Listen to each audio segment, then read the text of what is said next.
Olá, pessoal, estamos de volta para mais um Encontro para o Bom Viver. É uma beleza hoje a gente ter conosco aqui o meu amigo querido, o deputado Alessandro Molon, deputado federal do Rio de Janeiro, e com muitas funções, ele é membro da Comissão de Justiça e Cidadania da Câmara dos Deputados, de uma organização da Câmara também contra o crime organizado, e agora atualmente é o relator, não é, do Marco Civil para a Internet. E isso é uma questão que nesses dias está sendo muito falada e tem muita importância e é pouco divulgado. Que história é essa? Pois é, Marcelo, em primeiro lugar, obrigado aí pelo convite, né? Eu estou muito feliz de estar aqui com você também, conversando sobre esse tema que é tão importante para o Brasil. Você que ao longo da sua vida também vem dedicando toda a sua energia, toda a sua produção, todo o seu tempo, né? Toda a sua alma, o seu coração para o bem do país, né?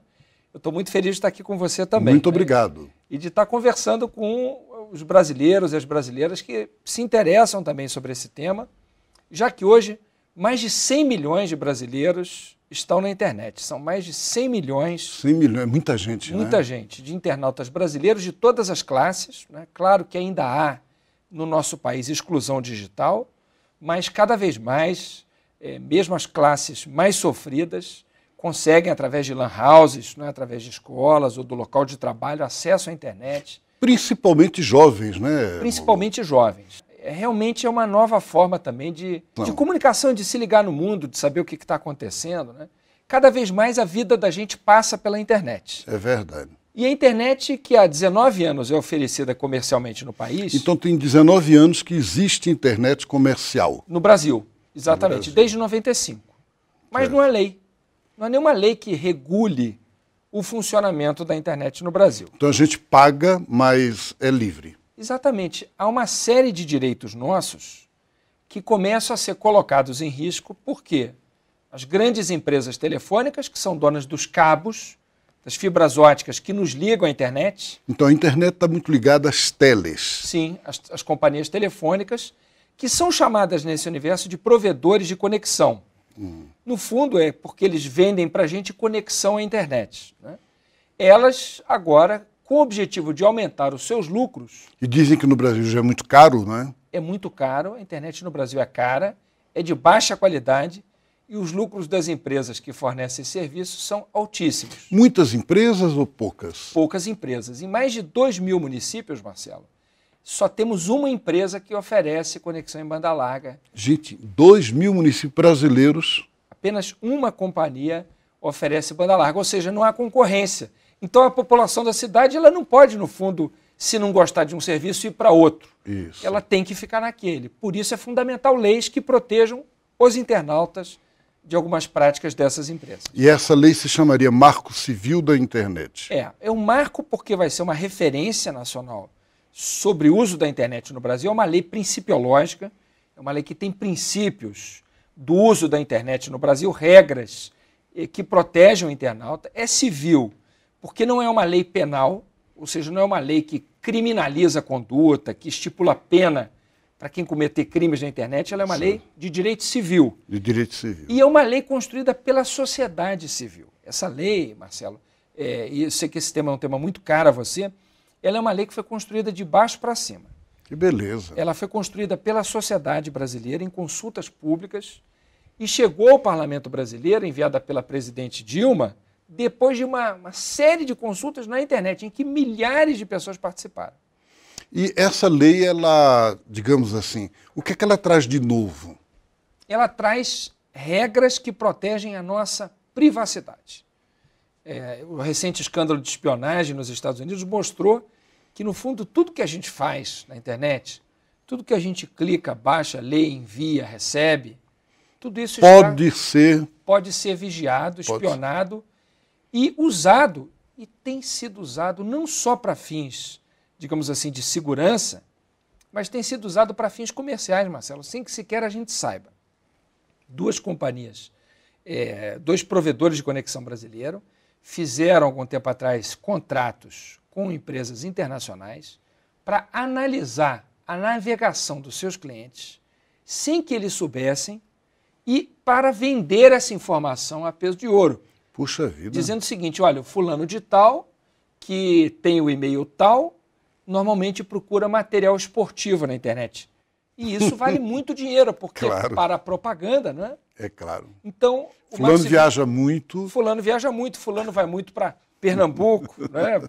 Para Recife, para Olinda, né? E aí eu fico sem saber porque é que de repente eu recebo quando quiser vou para Recife. Exatamente. Então, essa privacidade nossa que tem sido tão devassada passa a ser protegida pelo Marco Civil da Internet. Por quê? Porque ele vai primeiro proibir que a nossa navegação seja monitorada. Segundo, as informações que para fins de segurança precisam ser guardadas serão guardadas sob sigilo. Não podem ser fornecidas Que beleza. sem ordem judicial e para fins econômicos sem autorização do usuário. Então, a privacidade nossa passa a estar muito mais protegida com o Marco Civil da Internet. Segundo ponto, a nossa liberdade de escolha na internet, escolher o que a gente quer ler, passa a ser garantida. Por quê? Porque alguns provedores de conexão, algumas empresas dessas telefônicas, querem oferecer para grandes empresas um acesso mais rápido ao nosso computador.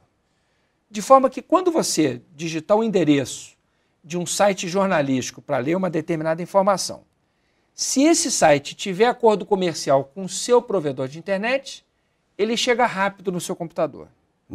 Se não tiver, ele vai chegar lentamente. Qual é o problema disso? O problema disso é que, no fundo, você vai perder liberdade de escolha. Você vai acabar tendo que escolher O site. provedor que... Exatamente, o site que fez acordo com o seu provedor. Então, isso vai limitar a nossa liberdade de escolha. Não é mais a gente que vai escolher, se isso não for proibido, o que é que a gente vai ler na internet? É alguém que vai escolher por nós. O Marco Civil proíbe essa prática. Certo. Esse é o princípio da neutralidade da rede, ou seja, na rede, todas as informações têm que ser tratadas de forma neutra, igual, sem discriminação religiosa, ideológica, partidária, política ou comercial. Tudo tem que ser tratado de forma igual na internet. É uma questão de justiça, né? Exatamente, é uma questão de justiça, de democracia, porque isso, se não for garantido, amanhã ou depois, pode, por exemplo, fazer com que as coisas de um determinado partido cheguem mais rápido na casa das pessoas e de outro não. Isso tudo vai tolhendo a liberdade de escolha em todos os sentidos do internauta. Isso a gente quer proibir, a gente quer garantir a liberdade do internauta. Agora, a impressão que eu tenho ouvindo você é que você está lutando contra interesses comerciais muito grandes, interesses de corporações, né? Que até agora estão lucrando muito. Como é que está sendo isso? Tá sendo Essa muito vitória tem sido fácil? Não, não tem sido fácil, Marcelo. Inclusive porque nós ficamos 2 anos para colocar essa matéria em votação. E no próprio Congresso devem ter setores ligados a esse ou aquele interesse, né? Ao que tudo indica, sim. Pelo que a gente percebe, tudo indica que sim. E esses setores reagem e querem evitar que nós aprovemos essa lei, que é uma lei excelente para os brasileiros, mas que limita os lucros dessas empresas que já lucram muito. Mas você sabe como é, né? Sempre querem lucrar mais. E nós estamos proibindo, limitando esse aumento do lucro para proteger o internauta. Mas não tem sido uma luta fácil. É uma luta muito difícil, com articulações as piores possíveis, mas com a graça de Deus a gente vai. Molon, você sabe que na tradição antiga, a palavra evangelho significa boa comunicação, boa notícia. Boa no sentido não apenas de alegre e agradável, mas boa no sentido de justa. Quer dizer, uma comunicação verdadeira, justa. E eu penso que esse seu trabalho é um trabalho nesse sentido de evangelho. Não é evangelho religioso, sim, mas evangelho no sentido de possibilitar comunicação, né, democrática, como você disse, civil, para todos os brasileiros. E isso está ligado a toda a sua vida. Você tem sido um apóstolo, vamos dizer, né, um o embaixador da justiça, da paz, e a gente quer conhecê-lo melhor. Eu queria perguntar uma coisa, você é relator ou é membro da Comissão de Justiça e Direitos Humanos da Câmara. A impressão que dá fora é de uma certa ineficiência, porque o Brasil está cheio de problemas de violência urbana, de crimes, e às vezes até cometidos por quem a gente não espera. Não é? É verdade. Por autoridades, pela polícia, pelos meios de segurança, que deveriam proteger o povo, e de vez em quando as notícias são de milícias, você é do Rio de Janeiro. É verdade. O que é que você está fazendo para isso? Essa é uma luta muito difícil também, Marcelo, e também que implica ações em várias frentes, né? Desde a luta por uma reflexão sobre os valores da nossa sociedade, porque eu acho que passa por isso, talvez comece nisso. Né? Começa nisso. Quando se vive numa sociedade em que cada vez mais se diz que as pessoas valem por aquilo que elas consomem, pelo preço dos produtos que elas podem comprar, é isso mesmo. Não é nem pelo que elas têm. Já houve uma época em que o valor das pessoas era pelo tamanho da sua conta bancária. Hoje a sensação que se tem é que é algo ainda pior do que isso. As pessoas têm, elas valem por aquilo que elas ostentam. É isso mesmo. Pelo valor do seu carro. Mesmo que esteja devendo a vida inteira. A vida inteira. Mas é a aparência, o mundo das aparências. Quando se constrói uma nação em cima desses valores, algo muito perigoso se está preparando. Porque o próximo passo é se imaginar que vale tudo para se ter alguma coisa. É isso mesmo. Para se ostentar alguma coisa. Então esse valor é um valor que, no meu entendimento, é muito corrosivo para a sociedade. Né? É isso mesmo. Ele vai minando, ele vai como uma ferrugem, né? Comendo por baixo. Destruindo, né? né? Destruindo, corroendo mesmo a sociedade, e vai dizendo para todos que tudo vale se for para ascender socialmente, para ostentar, para parecer ter valor. Então a base da violência é um próprio sistema do lucro sem fim, do lucro como objetivo único, da pessoa que aparenta o consumo incessante. Do valorizar mais o ter do que o ser. Né? Quer dizer... Nós precisamos dar uma paradinha por causa do horário. Voltamos daqui a pouco para continuar essa conversa tão boa. Fique conosco, Encontro para o Bom Viver.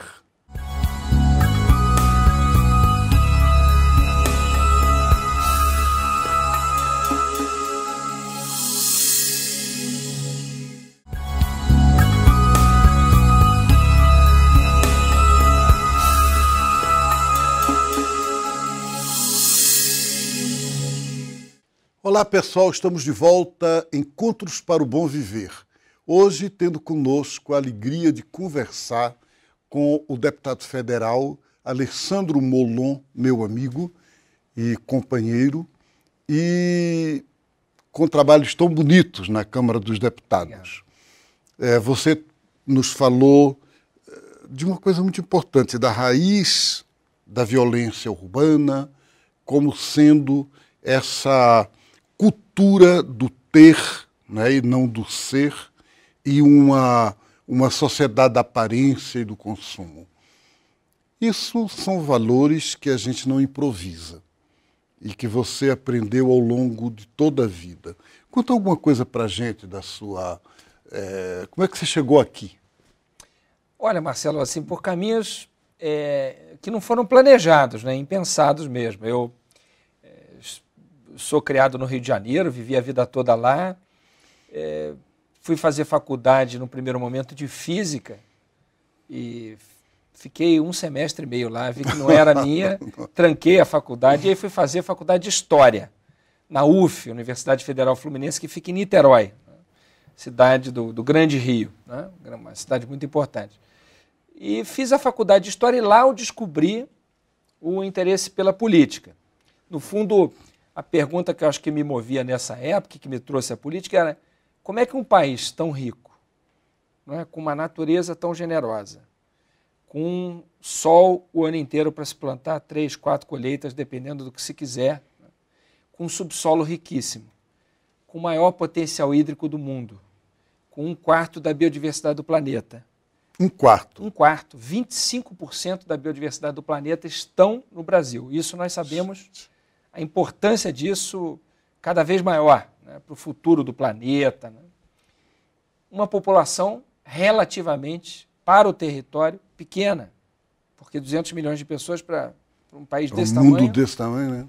É pouco. Quer dizer, não há um problema de superpopulação como outros países têm. Como é que, com tudo isso, o Brasil ainda é tão injusto? Ainda tem gente passando fome, tão desigual, né?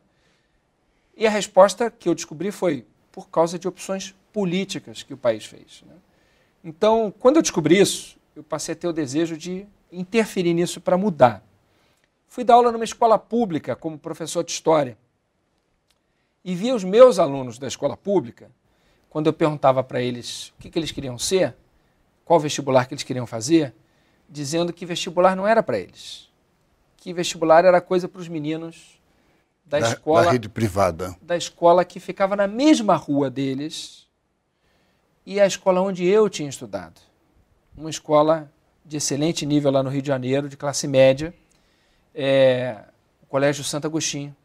Eles diziam, professor, vestibular não é para a gente, é para o pessoal do Santo Agostinho. Aquilo me incomodava de um jeito, eu pensava, não é justo que você diga para uma larga fatia da população brasileira que ela não tem o direito de sonhar com dias melhores, com a sua vocação, com contribuir para o país de algum jeito, que queiram, que sejam chamados para isso. Né? Então tudo isso foi me incomodando, me desinstalando, me provocando para fazer alguma coisa. E foi isso que me levou para a política. Agora, eu tenho o conhecimento, a gente se conhece já há muitos anos, e eu tenho sempre a sensação de um homem, aqui a TV Suprem, é de uma instituição que luta por uma espiritualidade universal, humana, né? Não especificamente religiosa, mas humana. E para mim você é um mestre disso, imagina, desculpe dizê-lo. Né? E como é que foi esse caminho ao qual você pôde unir essa sensibilidade social e política e, ao mesmo tempo, uma qualidade humana de querer sempre ser mais gente e até nesse sentido que a gente chama espiritual? Na verdade, assim, a minha formação passa muito pela Igreja Católica. Né? Eu atuei muito em pastorais, como Pastoral da Crisma, Pastoral da Juventude, no Rio de Janeiro. E num determinado momento da vida, quando eu fui fazer física na PUC, eu tive uma das matérias que foi o homem e o fenômeno religioso. Bem interessante. E nessa matéria, nessa disciplina, que foi a única que eu fui bem naquele período, porque eu estava na faculdade errada, né? As outras todas eu passei raspando. Nessa disciplina eu tive a oportunidade de ter aula com um padre que me deu uma série de textos de teólogos, dos quais hoje eu tenho a alegria de ser amigo, né? De uma outra teologia que eu não conhecia, que aliava a minha preocupação social com a fé que eu já professava. É um cristianismo que fala da cruz como uma motivação para libertar a história das cruzes. É isso mesmo. Para haver menos crucificados. Né? Então, um cristianismo de fato encarnado. Né? Isso. E que me deu muita força para assumir esse desafio de lutar para um mundo melhor. Né? Eu conheço pessoas que não têm fé nenhuma e que são muito generosas nisso. Muito. Conheço pessoas de várias denominações religiosas que também se alimentam da sua fé para isso. No meu caso, a minha fé sempre foi um alimento muito importante para procurar dar a minha contribuição para diminuir o sofrimento humano. Né? Que acho que isso é um pouco a missão da gente, né? Diminuir o sofrimento humano. Me diga uma coisa, em termos de família, você tem filhos, como é? Tenho 2 filhos, né? Eu sou casado com a Clarice, há quase 19 anos, vamos fazer 19 anos daqui a pouco. Tão jovem, já tem quase 19 anos. Eu casei cedo, casei com 23 anos. Né? E temos a Mariana, que tem 13 anos. Já grandinha. É, grande já. E o Bernardo, que tem 9, como ele diz, daqui a pouco vai fazer 10. Né? A criança já está no próximo. Né? E são uma alegria enorme, assim. A convivência com os dois, para mim, é um grande uma presente maravilha, e né? com a Clarice também uma grande companheira da minha vida. Né? Que perspectivas você tem? O que é que o anima? O que é que lhe dá esperança, força para lutar? Olha, primeiro eu acho que a luta dá força para lutar. Né? Outro dia eu estava lendo aquele trecho em que Davi se perde, né? Comete um erro grave na sua vida, e é curioso que acho que aquela é uma das primeiras guerras para as quais Davi não vai, que Davi fica no palácio. Né? É isso mesmo. Ele manda as tropas e fica no palácio. Né? Então acho que uma coisa que a mim pessoalmente dá muita força para lutar é a própria luta. A própria luta. A própria né? luta, assim, conhecer os desafios, estar perto das pessoas, estar com o pé no chão, na realidade, vendo o que precisa ser feito para melhorar o Brasil, isso me alimenta muito. Agora, outra coisa que me alimenta muito, honestamente, é de fato a minha fé. Né? Quer dizer, é uma coisa que me diz assim, a minha vida tem sentido na medida em que eu contribuo para fazer a vida das outras pessoas melhores. O sentido da minha vida é esse, o sentido da minha vida não é aquilo que eu acumulo, aquilo que eu guardo, mas aquilo que eu dou, aquilo que eu distribuo. Que beleza, que maravilha. Agora, melhorar o Brasil através da política, numa Câmara dos Deputados como nós temos atualmente, deve ser um desafio muito exigente, muito pesado. E a toda hora com muitos embates. Né? E, aliás, a política é a arte do embate. Você tem realmente esperança da gente conseguir mudar esse país? Eu tenho. Eu acho que a gente está mudando o Brasil. Talvez não no ritmo, Marcelo, que a nossa vida biológica demande. Né? Quando a gente fala 20 anos para a vida de uma pessoa é muito tempo. 20 anos para a vida de um país não é muito tempo. Não é muito tempo. Então, o ritmo de mudança de um país grande como o Brasil, é um ritmo menor do que a nossa vida biológica faz com que a gente espere. Né? Então, às vezes, a gente tem essa sensação, não está mudando, a gente vê sinais de retrocesso, de estagnação e corre o risco de desanimar. Mas se a gente olhar para o que o Brasil avançou nos últimos 20 anos, desde a abertura democrática, a gente melhorou muita coisa. Falta muita coisa para melhorar, mas a gente avançou muito. Né? Eu sou um otimista, eu acho que com liberdade, com democracia, com regras estáveis do jogo democrático, com a participação social, com a liberdade de imprensa, de comunicação, a gente vai fazendo o Brasil avançar. Como você vê hoje em dia os movimentos sociais no Brasil? Ativos, não ativos? Como é que você se liga com eles? Eu acho que eles passam por um processo de reorganização. Né? Nós tivemos na década de 80 um momento de ascenso dos movimentos sociais. Depois, na década de 90, um pequeno descenso. Na primeira década, né, desse século, uma dúvida, uma certa perplexidade, uma certa posição de expectativa. Então, eu acho que a gente passa por um momento de reorganização. Muito interessante. Molon, nós estamos chegando no final do programa. Eu sempre peço para o convidado poder dar uma palavrinha para os telespectadores, deixar uma mensagem, dar uma palavra assim, mais livre. Fique à vontade. Obrigado, Marcelo. Bom, primeiro agradecer a você pela oportunidade, agradecer a quem nos acompanha aí, não é, que está junto da gente nesse programa, né? E deixar uma mensagem de esperança, de otimismo, primeiro de que vale a pena continuar acreditando, vale a pena continuar lutando, vale a pena porque essa própria atividade da gente se dedicar a melhorar o país da gente, isso faz com que a gente mesmo mude para melhor. É isso mesmo. Isso não vale só pelo que de concreto a gente constrói para o país, mas quando a gente se dedica a fazer o bem, a gente também melhora fazendo bem. Né? Então, deixar essa mensagem de esperança, de otimismo, a gente fazer o melhor que a gente pode para diminuir o sofrimento humano e para fazer o país da gente um país mais justo, mais democrático, mais fraterno e mais solidário. Muito obrigado pela sua participação. O programa fica aqui à sua disposição para outros momentos, outras conversas. Conte sempre conosco. Deus o abençoe, Amém. O ilumine nesse caminho e muito sucesso, e principalmente agora com relação ao marco civil da internet, que a gente possa ter um caminho novo. Você que nos acompanha de casa, fique conosco. Proximamente voltaremos para um outro encontro para o bom viver.